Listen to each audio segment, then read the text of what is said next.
L'islam encourage une attitude respectueuse, juste et bienveillante envers les non-musulmans, et cela repose sur des principes clairs, tirés du Coran et des enseignements du prophète. Voici ces principes expliqués en détail. 1. La justice.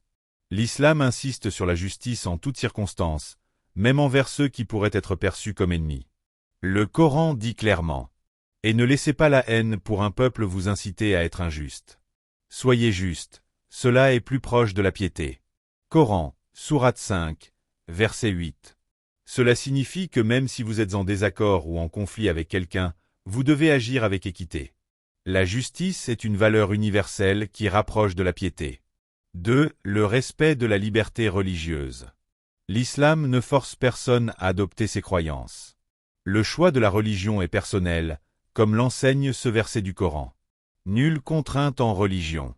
Car le bon chemin c'est distinguer de l'égarement. Coran, sourate 2, verset 256. Chaque individu a le droit de pratiquer sa foi, et les musulmans sont appelés à respecter ce droit. 3. La bienveillance. Le Coran encourage la bonté envers les non-musulmans qui ne sont pas hostiles. Allah ne vous interdit pas d'être bienfaisant et équitable envers ceux qui ne vous ont pas combattu à cause de la religion. Coran, sourate 60, verset « Émoticône n'en croyant pas ses yeux ». Cela montre que les relations avec les non-musulmans doivent être basées sur la bienveillance, tant qu'ils ne cherchent pas à nuire. 4. Le respect des engagements. Les engagements et les accords, même avec des non-musulmans, doivent être respectés. Le Coran rappelle « Et remplissez vos engagements, car les engagements seront certainement interrogés. » Coran, sourate 17, verset 34. Dans les relations sociales ou politiques, tenir ses promesses est une marque de respect et de foi. 5. L'interdiction de l'injustice. L'injustice envers les non-musulmans est strictement interdite. Le prophète a dit « Quiconque tue une personne liée par un pacte ne sentira pas l'odeur du paradis. » Rapporté par Al-Bukhari. Cela montre à quel point l'islam condamne toute forme de violence ou d'injustice envers les non-musulmans sous protection ou vivant en paix avec les musulmans. 6. Maintenir les liens familiaux. Si un proche est non-musulman, l'islam recommande de maintenir des relations respectueuses et affectueuses. Le Coran dit « Accompagnez-les dans ce monde de manière convenable. » Coran, sourate 31, verset 15. Cela montre que même si les croyances diffèrent, l'amour familial et le respect doivent toujours primer. 7. L'appel avec sagesse. L'islam enseigne que l'invitation à la foi, dawa, doit se faire avec sagesse et douceur. Appelle les gens au sentier de ton Seigneur avec sagesse et bonne exhortation. Coran, sourate 16, verset 125.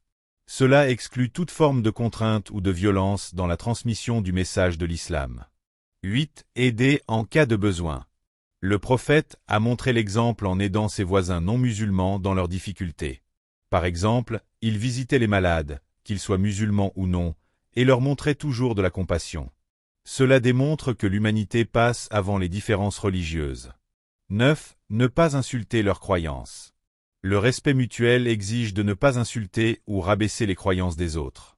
Le Coran dit « N'insultez pas ceux qu'ils invoquent en dehors d'Allah, afin qu'ils n'insultent pas Allah dans leur hostilité. » Coran, sourate 6, verset 108. Ce verset montre que le respect des croyances d'autrui est essentiel pour éviter les conflits inutiles. 10. Respecter leurs droits. L'islam protège les droits des non-musulmans, qu'ils vivent dans une société musulmane ou ailleurs. Le prophète a dit « Celui qui est injuste envers un non-musulman sous protection, je serai son adversaire le jour du jugement. » Rapporté par Abu Daoud. Cela illustre l'importance de préserver la dignité, la sécurité et les biens des non-musulmans.